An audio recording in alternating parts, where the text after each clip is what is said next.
एक पल रुककर सोचो, क्या कभी ऐसा हुआ है कि सब ठीक होते हुए भी तुम अंदर से बेचैन हो? कोई तुम्हें मार नहीं रहा, कोई तुम्हें रोक नहीं रहा, फिर भी तुम्हारा मन शांत नहीं है।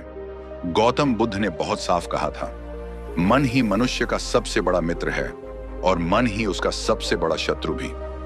आज की यह कहानी किसी बाहर के दुश्मन की नहीं है, यह कहानी है तुम्हारे अपने दिमाग की। अध्याय 1, इंसान बाहर नहीं, अंदर हारता है। ज्यादातर लोग सोचते हैं, मेरी लाइफ इसलिए खराब है क्योंकि हालात खराब हैं, लोग गलत हैं, पैसा कम है। लेकिन बुद्धा कहते हैं, दुख परिस्थिति से नहीं, दृष्टि से पैदा होता है। एक ही हालात में कोई टूट जाता है, कोई जाग जाता है। फर्क बाहर का नहीं, अंदर के दिमाग का होता है। अध्याय 2, दिमाग का सबसे बड़ा झूठ। दिमाग तुम्हें क्या कहता है? अभी नहीं, कल से सेफ रहो, रिस्क मत लो। दिमाग का काम है तुम्हें जिंदा रखना, आगे बढ़ाना नहीं। इसलिए वो हर नए कदम को खतरा बताता है। बुद्धा ने कहा, जो मन को बिना समझे मान लेता है वो जीवन भर दास बना रहता है। अध्याय 3, सोच बराबर जेल। दिमाग ने एक इनविजिबल जेल बना रखी है। मैं ऐसा ही हूं, मेरे बस का नहीं, लोग क्या कहेंगे, सलाखें दिखाई नहीं देती, लेकिन कैद पक्की होती है। सबसे खतरनाक बात, जेल का दरवाजा खुला है फिर भी इंसान बाहर नहीं निकलता। अध्याय 4, डिजायर, पहला जाल। बुद्धा ने दुख का पहला कारण बताया, तृष्णा, डिजायर, ज्यादा चाहिए, जल्दी चाहिए, दूसरों से ज्यादा चाहिए। डिजायर पूरी होती है कुछ देर खुशी, डिजायर पूरी नहीं होती दुख, और यह साइकिल कभी खत्म नहीं होती। जो चाहता है वो कभी शांत नहीं रह सकता। अध्याय 5, फियर व दूसरा जाल। फियर किस चीज का? हार का, अकेलेपन का, जजमेंट का। डर फ्यूचर का इल्यूजन है जो दिमाग बनाता है। असल में 90% डर कभी सच होते ही नहीं, लेकिन दिमाग उन्हें रियल बनाकर तुम्हें रोक देता है। अध्याय 6, अटैचमेंट, तीसरा जाल। लोगों से अटैचमेंट, स्टेटस से अटैचमेंट, पहचान से अटैचमेंट। बुद्धा कहते हैं, जिससे चिपक जाओगे वही तुम्हें तोड़ेगा। अटैचमेंट का मतलब यह नहीं कि प्यार मत करो, मतलब उस चीज पर अपनी शांति मत टिका दो। अध्याय 7, ओवरथिंकिंग, स्लो पॉइजन। ओवरथिंकिंग क्या है? बार बार वही सोचना जो हुआ नहीं, उस पर दुख जो होगा नहीं, उससे डर। दिमाग पास्ट और फ्यूचर में घूमता है और प्रेजेंट मर जाता है। ओवरथिंकिंग इंसान को थकाता नहीं, धीरे धीरे खत्म करता है। अध्याय 8, ईगो, अदृश्य दीवार। ईगो कहता है, मैं सही हूं, मुझे सब पता है, मैं झुक नहीं सकता। ईगो सीखने से रोकता है, और जो सीखना बंद करता है वो गिरना शुरू कर देता है। बुद्धा का ईगो 0 था, इसलिए वो फ्री थे। अध्याय 9, कंपैरिजन। दिमाग तुलना करता है, उसकी लाइफ, उसकी स्पीड, उसकी सक्सेस, लेकिन तुलना कभी पूरी कहानी नहीं दिखाती। कंपैरिजन से पैदा होता है जेलसी, इंफीरियॉरिटी, फ्रस्ट्रेशन। जो खुद से लड़ता है वही सबसे आगे जाता है। अध्याय 10, सबसे बड़ा सच। अब ध्यान से सुनो, तुम्हारा दुश्मन बाहर नहीं है, तुम्हारा दुश्मन तुम्हारा अनकंट्रोल्ड दिमाग है। लेकिन अच्छी खबर यह है, दिमाग अगर दुश्मन है तो वही सबसे ताकतवर हथियार भी है, बस उसे समझना पड़ेगा। अध्याय 11, डिजायर, दुख की असली जड़। गौतम बुद्धा ने दुख का पहला कारण बताया, तृष्णा, चाह। अब ध्यान से समझो, तृष्णा का मतलब यह नहीं कि कुछ चाहना गलत है। तृष्णा का मतलब है जरूरत से ज्यादा चाह, बिना रुके चाह, तुलना से पैदा हुई चाह। दिमाग कहता है, बस ये मिल जाए, फिर शांति, बस इतना पैसा, फिर सुकून, बस वो इंसान, फिर खुशी।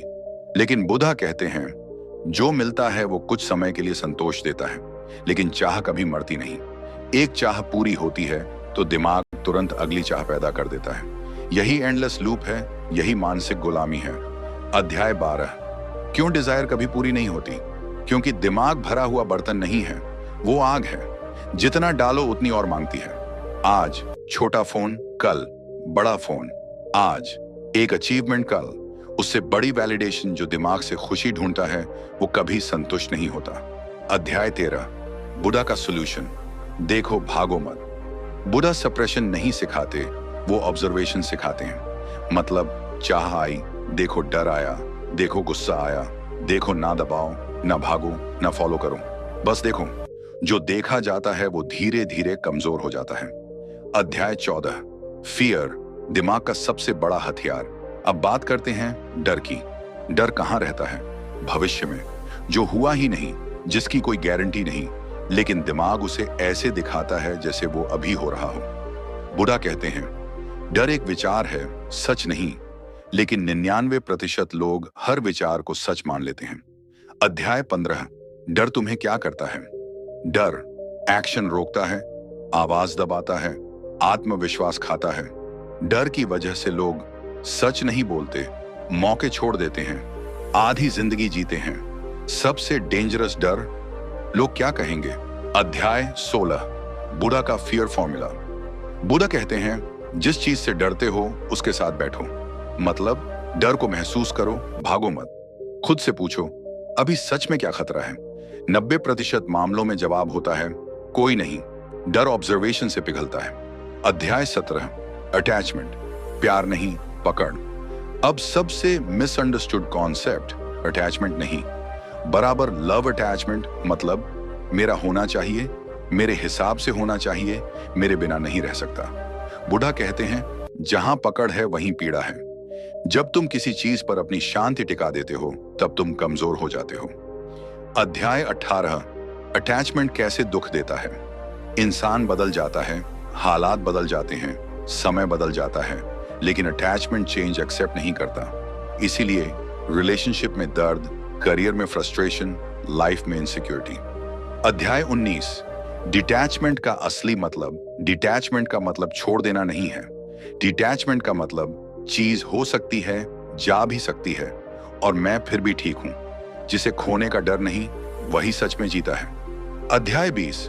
Middle path. बुधा का मास्टर की। बुधा ने दो एक्सट्रीम देखे, ज्यादा भोग, ज्यादा त्याग, दोनों ने दुख दिया। इसलिए उन्होंने कहा मध्यम मार्ग, मिडल पाथ। मतलब ना भागो ना दबाओ, संतुलन रखो, यही मानसिक आजादी है। अध्याय 21। दिमाग को दुश्मन से साथी कैसे बनाएं। जब तक तुम दिमाग को मालिक बनाओगे या दुश्मन समझोगे तब तक संघर्ष रहेगा, लेकिन जब तुम उसे एक टूल समझ लोगे सब बदल जाएगा। दिमाग आदेश देने के लिए नहीं, सेवा करने के लिए है। अध्याय 22। रोज की छोटी प्रैक्टिस। बुद्धा ने कोई जादू नहीं दिया, उन्होंने प्रैक्टिस दी। रोज कुछ देर चुप रहना, सांस को महसूस करना, रिएक्शन से पहले रुकना। छोटी प्रैक्टिस बड़ा बदलाव लाती है। अब तुम समझ चुके हो डिजायर कैसे दुख देती है, फियर कैसे रोकता है, अटैचमेंट कैसे तोड़ता है। लेकिन सवाल यह है इस सब को रोज की जिंदगी में लागू कैसे करें। अध्याय 23। ओवर थिंकिंग, सबसे मीठा जहर। 99% लोग मानते हैं मैं ज्यादा सोचता हूं इसलिए स्मार्ट हूं। बुधा कहते हैं तुम ज्यादा सोचते नहीं, तुम एक ही बात को बार बार दोहराते हो। ओवर थिंकिंग का मतलब है पुराने दर्द को रिप्ले करना, फ्यूचर का डर क्रिएट करना, ऐसी प्रॉब्लम सोचना जो अभी एग्जिस्ट ही नहीं करती। दिमाग खुद की ही जेल बना लेता है। अध्याय 24। ओवर थिंकिंग क्यों खतरनाक है? क्योंकि ये एक्शन को मार देता है, प्रेजेंट को चुरा लेता है, कॉन्फिडेंस धीरे धीरे खा जाता है। ओवर थिंकिंग करने वाला इंसान प्लान बहुत करता है, करता कुछ नहीं। सोचने से जिंदगी नहीं बदलती, करने से बदलती है।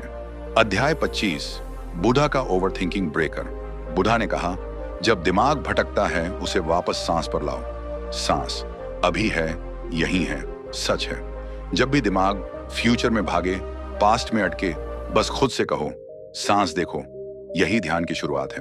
अध्याय 26। ईगो, सबसे छुपा हुआ दुश्मन। ईगो लाउड नहीं होता, ईगो बहुत चालाक होता है। ईगो बोलता है मैं सही हूं, मुझे प्रूव करना है, मुझे मान चाहिए। बुधा कहते हैं ईगो आइडेंटिटी है, सच नहीं। अध्याय 27। ईगो तुम्हें क्या करता है? ईगो सीखने से रोकता है, गलत मानने नहीं देता, दूसरों से अलग करता है। ईगो की वजह से रिश्ते टूटते हैं, ग्रोथ रुकती है, इंसान अकेला पड़ जाता है। सबसे बड़ा ईगो, मैं दूसरों से बेहतर हूं या मैं दूसरों से कम हूं, दोनों ईगो ही हैं। अध्याय 28। ईगो को कैसे ढीला करें? बुधा कहते हैं तुम वो नहीं हो जो तुम सोचते हो, तुम विचार नहीं हो, नाम नहीं हो, पद नहीं हो, तुम वो हो जो इन सब को देख रहा है। जब ऑब्जर्वर बन जाते हो, ईगो अपने आप कमजोर हो जाता है। अध्याय 29। कंपैरिजन, खुशी का सबसे बड़ा चोर। कंपैरिजन सीधा सीधा कहता है वो आगे है, मैं पीछे हूं। सोशल मीडिया ने इसे और खतरनाक बना दिया। लोग हाईलाइट देखते हैं अपनी बिहाइंड द सीन से, कंपेयर करते हैं result, insecurity, jealousy, self doubt. अध्याय 30, बुधा का कंपैरिजन। ट्रूथ बुधा कहते हैं हर इंसान अपने समय पर खिलता है। बीज और पेड़ को कंपेयर करोगे तो बीज खुद को बेकार समझ लेगा। तुम्हारा रास्ता तुम्हारे लिए बना है। अध्याय 31, इनर साइलेंस। असली शक्ति शांति बाहर नहीं मिलती। शांति तब आती है जब दिमाग चुप होता है। इनर साइलेंस मतलब कोई विचार नहीं, बल्कि विचारों से दूरी। उस साइलेंस में क्लैरिटी आती है, डर घुल जाता है, सही फैसले अपने आप होते हैं। अध्याय 32, रोज की 3 सिंपल बुधा प्रैक्टिसेस। एक, सुबह 5 मिनट चुप बैठो, सांस देखो, बस। 2, रिएक्शन से पहले रुकना सीखो, 2 सेकंड का गैप जिंदगी बदल देता है। 3, रात को खुद से पूछो, आज मैंने क्या ऑब्जर्व किया। यही जागरूकता है। अध्याय 33, 99% लोग आगे क्यों नहीं बढ़ते। Final truth expanded. सच कड़वा है, लेकिन यही सच जिंदगी बदलता है। 99% लोग आगे नहीं बढ़ते क्योंकि वो अपने दिमाग को मालिक बना लेते हैं। दिमाग जो डर से बना है, जो बीते हुए कल से चलता है, जो हर नए कदम पर कहता है मत कर, खतर